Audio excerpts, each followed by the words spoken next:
네, 반갑습니다. 이번 시간에는 비뇨부인과랑 그리고 이제 포상기태에 대해서 설명드리겠습니다. 이제 마지막 시간이네요, 부인과에. 자, 먼저 비뇨부인과에서는 우리가 요실금에 대해서 얘기해보고 그 다음에 자궁 탈출증과 비뇨 생식기 새길 이렇게까지 말씀드리겠습니다. 가장 시험에 출제가 많이 되는 부분은 요실금 부분입니다. 자, 요실금이라고 하면 결국에 우리가 원하지 않았을 때 소변이 새는 거거든요. 그래서 소변을 누는 그런 메커니즘을 조금 살펴보자면 방광이 이렇게 있을 때 이 소변을 내보내는 데는 크게 두 가지 근육이 작용합니다. 하나는 이쪽 위에서 방광을 짜버리는, 그래서 소변을 밖으로 내보내려고 하는 방광배뇨근인가요? 맞네요. 배뇨근이 있고요. 그 다음에 여기 밑에 요도를 외부에서 꽉 잡아주는 요도 괄약근이 있습니다. 그래서 요 방광배뇨근 같은 경우에는 이제 부교감 신경이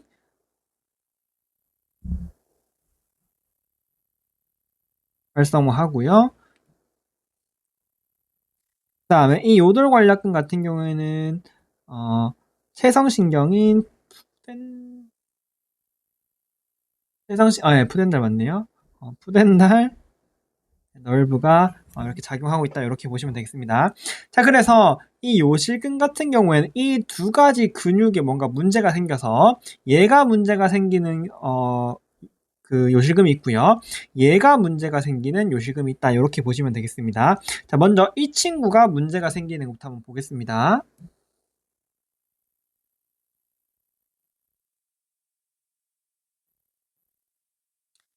자, 그래서 첫 번째 우리가 해볼 거는 이제 긴장성 요실금인데요. SUI다, 스트레스 UI다, 이렇게 부르고요. 뭐 출산이나 노화나 이런 것 때문에 요도 괄약근의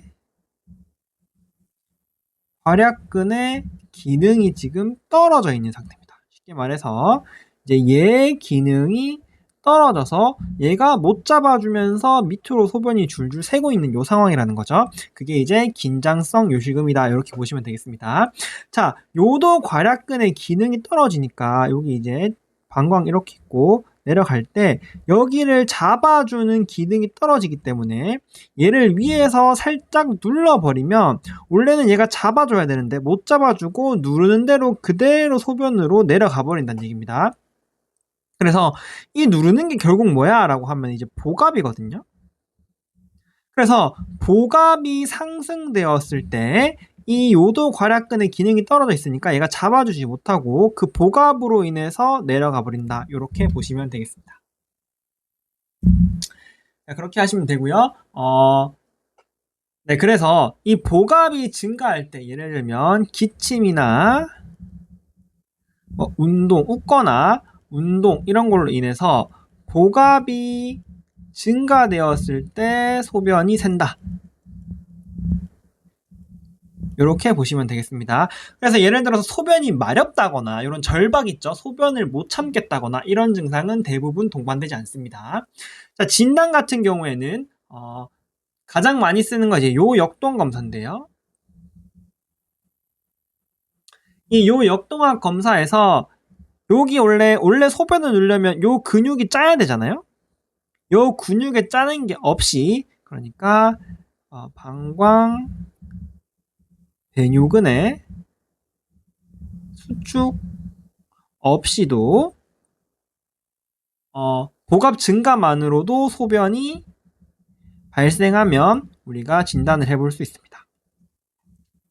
그 다음에 또 하는 건 뭐냐면 여기에 큐팁이라고 면봉을 이렇게 넣는 거예요. 그래서 방광 딱 입구까지 요대를 넣어보면 이제 큐팁이라고 부르는데요. 큐팁을 싹 넣고 그 다음에 기침해보세요 하고 복압을 딱 주는 겁니다. 만약에 이 요도 관략근이 제대로 작동을 한다면 이 면봉을 콱 잡고 안 움직여야 되겠죠? 근데 얘가 지금 요도 괄약근이 콱 잡아주지 못하다 보니까 이 큐팁이 30도 이상으로 움직이면 이거 뭔가 요도 괄약근에 문제가 있구나 이렇게 보고 진단을 하게 됩니다. 그래서 뭔가 말이 길었는데요. 문제를 풀 때는 결국에는 뭐가 나오냐면 요거예요. 야, 기침이나 운동을 해서 복압이 증가했을 때 소변이 샌다. 이러면 우리가 너 긴장성 요실금이구나. 이렇게 생각을 하시면 됩니다. 진단이 가장 많이 문제에 나오고요. 다음 치료도 가끔 나오는데 우리 핵심이 뭐였어요? 얘는 요도 괄약근의 기능 저하가 이제 핵심이었단 말이죠. 그러면은 이 요도 괄약근의 기능을 올려주는 게 우리가 치료겠죠. 그래서 가장 먼저 사용되는 치료는 케겔 운동입니다. 케겔 운동을 통해서 요도 괄약근의 기능을 한번 올려보겠다 이런 거겠죠. 자, 그 다음에 우리가 사용하는 약제가 SNRA 듀록세틴인데요. 얘는 어떤 작동을 하냐면 이 푸덴달 널브의 기능을 상승시키는 SNRI입니다. 여기 푸덴달 널브의 기능을 상승시키면 이 푸덴달 널브가 관장하는 요도 괄약근의 기능이 상승될 수 있겠죠. 그래서 요 두 가지가 1차 치료로 사용되고요. 이렇게 치료를 해봤는데도 만약에 치료에 반응하지 않는다면 우리는 수술을 진행할 수 있습니다. 중부 요도 슬링이라고, 쉽게 말해서 이 요도 괄약근이 콱 못 잡아주니까 조금 더 지지해줄 수 있는 무언가를 외부에서 넣겠다는 거거든요. 네, 그런 슬링을 넣겠다라는 수술을 보시면 되고 잘 나오진 않습니다. 주로 나오는 거는 케겔 운동이고 듀록세틴도 나온 적은 있습니다. 그래서 이렇게 보시면 되겠습니다. 자, 두 번째는 이렇게 이번에는 방광 배뇨근에 문제가 생긴 질환인데요. 요거를 우리가 절박 요실금이라고 부르고요. 근데 이제 절박 요실금보다는 더 유명한 이름은 과민성 방광입니다. 그래서 오버액티브 블래더다 이렇게 해서 OAB, 과민성 방광이라고 부르는 이런 거고요. 결과적으로 얘는 뭐냐면 얘는 요도괄약근이 아니라 방광 배뇨근의 문제였잖아요. 이 방광 배뇨근이 불수의적으로 수축해버리는 거예요. 근이 불수의적으로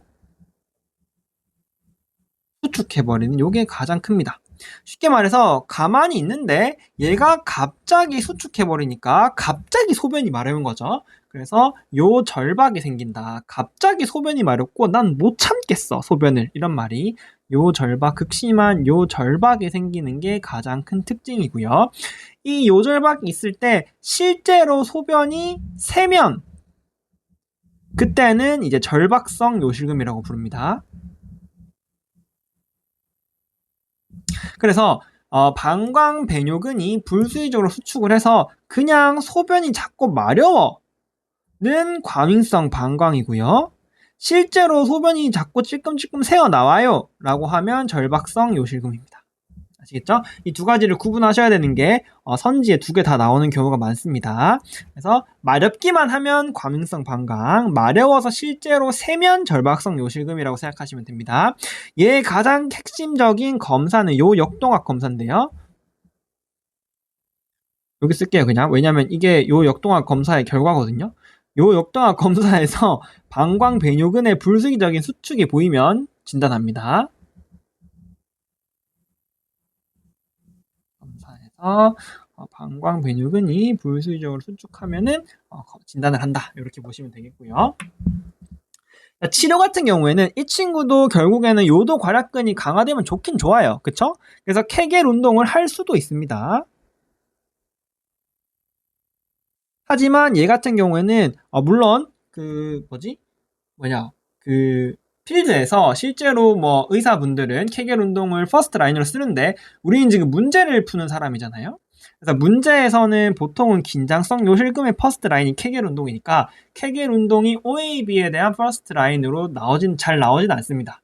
얘 같은 경우에 가장 처음으로 나오는 치료는 방광 훈련입니다. 그래서 정해진 시간에 소변을 보는 시간 배뇨라든지 약간 지금 마려워도 조금 참았다가 2시에 놓자 이런 식으로, 아니면은 이중 배뇨, 이런 식의 방광 훈련이 퍼스트 라인이고요. 얘가 가장 시험에 많이 나옵니다. 자, 그 다음에 얘도 약물을 쓸 수 있겠죠. 약물 같은 경우에는 항콜린을 씁니다. 항콜린제를.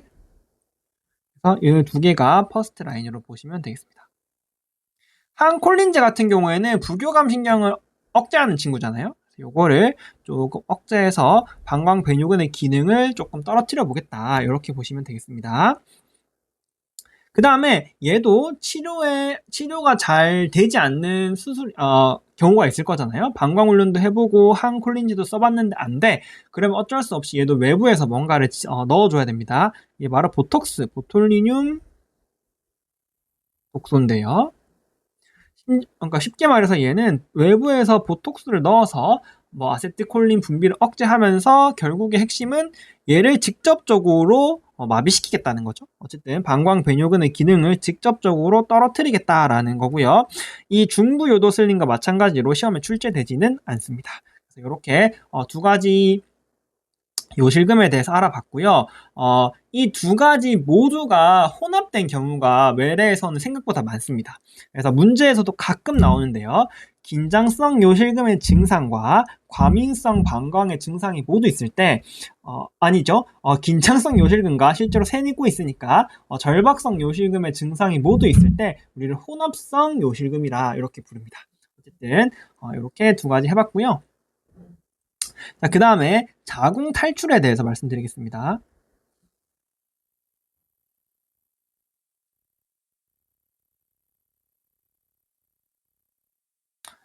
자궁 탈출 같은 경우에는 이 자궁을 지지하고 있는 골반 저근이라던가 아니면은 지지하는 인대가 약해져서 결국에 이 자궁이 질 밖으로 튀어나오고 있는 이런 상황인데요.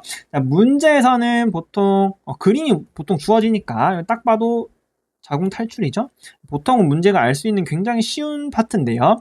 혹시나 문제가 주어지지 않는다면 이제 외음부로 덩이가 만져지고 그 다음에 복압이 상승했을 때 뭐 기침 같은 걸 하고 힘을 주면 튀어나온다 이런 말을 주로 씁니다. 그러면은 요거 이제 이 덩이 때문에 요도나 방광을 압박하면서 뭐 비뇨기 증상이 나타날 수도 있습니다. 자, 그래서 이 파트는 이 그림을 보고 사실 자궁 탈출을 진단하고 치료를 선택하는 문제가 주로 출제가 되는데요.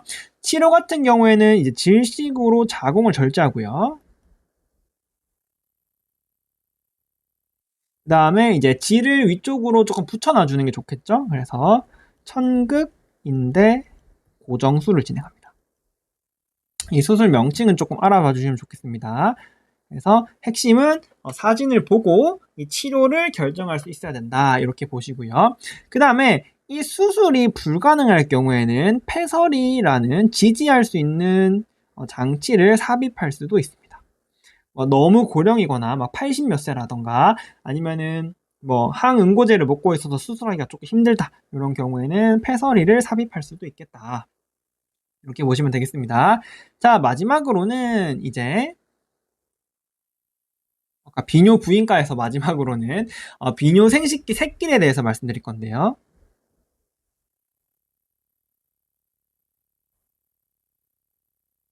쉽게 말해서 여기 신장에서 나와서 이렇게 쭉 유레터가 나와서 방광으로 이렇게 들어가서 밑으로 유레스라로 이렇게 튀어나오는 요게 이제 비뇨기잖아요. 그리고 또 여기 좀 옆에다 그릴게요. 뭐 자궁이 이렇게 있고 그 다음에 이쪽으로 네, 버자인을 통해서 밖으로 나오는 요 두 가지 경로가 있을 거예요. 그런데 특정한 문제에 의해서 요 경로 중에 여기나 아니면 여기 뭐 여기거나 여기거나 어쨌든 상부요로에서 이렇게 셋길이 생기거나 아니면 하부요로에서 셋길이 생겨서 자궁이 아니죠. 질 쪽으로 소변이 나오면 비뇨 생식기 셋길이구나 이렇게 보시면 되겠습니다. 쉽게 말해서 바자이너 쪽으로 소변이 나오고 있기 때문에 환자분들이 보통 맑은 질 분비물이 나온다. 이렇게 표현합니다. 사실은 이게 소변이 나오고 있는 거죠. 자, 검사할 수 있는 방법은 두 가지입니다. 하나는 메틸렌 블루고요. 얘는 보통 방광에다가 사용합니다. 그 다음에 하나는 인디고 카민입니다. 얘는 방광에도 사용할 수 있지만 보통은 정맥으로 주입합니다. 자, 검사 순서가 이렇게예요. 자, 가장 처음에 여기 유레스라를 통해서 방광 쪽에 메틸렌 블루 M이라고 쓸게요. 메틸렌 블루를 넣습니다. 그리고 소변을 딱 봤더니 소변에서 파란색이 튀어나오네? 그럼 무슨 말이에요? 여기 방광에 넣은 메틸렌 블루가 버자이나를 통해서 나오고 있다는 얘기잖아요. 그러면 이거 방광과 버자이너의 새끼리 이렇게 있구나. 이런 말씀. 그래서 가장 처음으로 메틸렌 블루를 방광에 집어넣어서 방광 새끼를 확인합니다. 근데 여기에 메틸렌 블루를 넣었는데 여기서 소변이 파란색이 안 나와. 그냥 제대로 된 소변이 나와. 그 말은 여기서 이쪽으로 새끼리 없다는 얘기죠. 그럼 이제 두 번째로 뭐 하냐? 그러면 이제 인디고 카민을 넣어보는 거예요. 어디로? 정맥으로. 그러면은 인디고 카민을 정맥으로 넣으면 그 친구는 여기 신동맥을 따라서 일로 들어가겠죠? 그러면서 일로 내려갈 거예요. 그럼 이제 여기서 만약에 샛길이 이렇게 있으면은 여기서 인디고 카민 색깔이 튀어나오겠죠. 그러면은 이거 요관과 질의 샛길이 있구나. 요거를 확인할 수 있습니다. 있죠? 그래서 상분지, 하분지 검사하는 건데요. 이렇게까지 안 나옵니다, 사실. 그래서 그냥 메틸렌 블루나 인디고 카민이나 아무거나 고르시면 되고요. 한 번 딱 나온 적이 있어요. 그래서 맑은 질 분비물을 호소하는 여성에게서 이거 혹시 비뇨 생식기 새끼인가? 라고 하고 검사를 메틸렌 블루나 인디고 카민으로 하면 되겠다. 이렇게 보시면 되겠습니다. 자, 비뇨 부인과는 끝이고요. 이제 포상기태에 대해서 말씀드리고 부인과를 끝내도록 하겠습니다. 자, 포상기태에는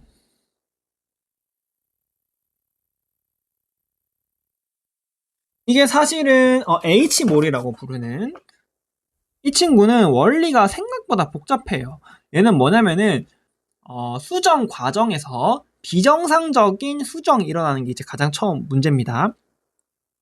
예를 들어서 우리가 수정은 난자에다가 정자가 들어와서 이렇게 하잖아요. 그런데 이 포상기태에 딱 임신 수정이 된 난자에 핵이 없었던 거야. 쉽게 말해서 북의 유전자만 들어와서 이 유전자가 뭐 분열을 하던지 하면서 46을 만들어버린 거죠. 이 경우에는 목의 유전자가 없고 북의 유전자만 있는 거예요. 자, 혹은 난자에다가 근데 사실 안 중요합니다. 중요한 건 제가 다시 말씀드릴게요. 난자에다가 정자가 한 난자 하나에 정자 두 개가 결합해버린 거야. 그럼 목에는 한 개인데 북에가 두 개가 되는 거죠. 그래서 요거를 이제 불완전 포상기태, 왼쪽을 완전 포상기태라고 부르는데요. 어쨌든 딱 문제를 딱 봤을 때 결국에 모계가 없든 있든 모계에 비해서 북의 유전자의 영향이 커진 상황이라는 거죠. 그리고 둘 다 잘못된 지금 수정을 했다. 이렇게 보시면 됩니다. 자, 그래서 원래 모계 유전자는 상대적으로 태아 발달에 영향을 미칩니다. 모계 유전자는 상대적으로 이제 태아의 발달에 영향을 미치고요. 북의 유전자는 상대적으로 태반의 발달에 영향을 미칩니다. 그런데 지금 보면 목의 유전자가 없거나 상대적으로 부족해지면서 태아의 성장 없이 태반만 성장하게 되는 거죠. 그리고 이 북의 유전자가 상대적으로 많으니까 태반이 과성장하게 되는 겁니다. 이해되시죠? 자, 그러면서 육모 내부가 과성장하면서 과도한 증식을 하면서 육모의 과도한 증식이 발생하면서 그 과정에서 육모 내부에 액체가 고이는 거죠. 액체가 보인다. 이해되시죠? 자, 이런 모습이 초음파에서 그 유명한 스노우 스톰으로 보이는 겁니다. 그 사진이 바로 요거죠. 그래서 시험에는 요게 이제 가장 중요합니다. 딴 거 사실 다 필요 없어요. 그래서 뭔가 문제가 뭐 이상한지 모르겠는데 여기 뭔가 태반이 짜잘짜잘하게 보이면서 막 눈보라가 치는 듯이 막 보이면서 사실 액체가 이제 고여 있는 거죠. 육모 내부에. 어쨌든 육모가 이만큼 과성장하는데 태아는 안 보여. 태아는 안 보이고 과성장돼 있는 이런 모습이 보인다.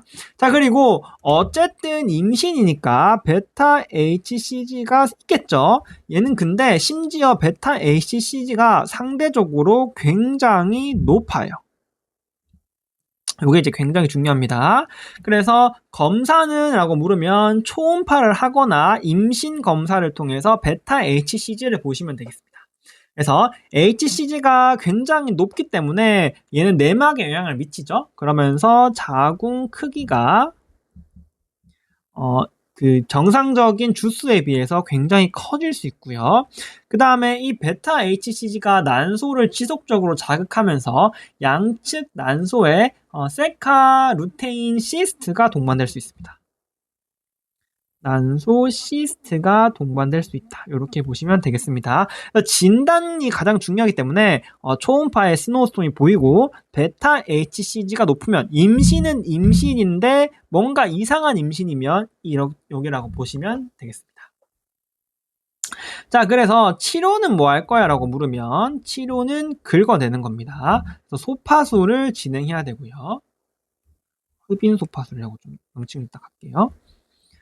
흡인 소파술을 진행하셔야 되고요. 자, 그 다음에 뒤에 다시 말씀드리겠지만 이 제거한 육모가 조금 남아있는 육모가 계속 포상기태를 제거 후에도 이 영양막 세포가 지속적으로 증식하는 암성 질환이 있습니다.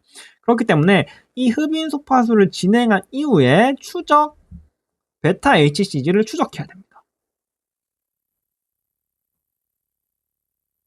이해되시죠?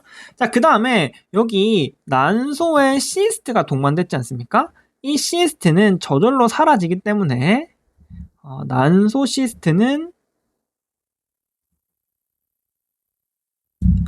추적 관찰한다. 경과 관찰로 할게요. 경과 관찰한다.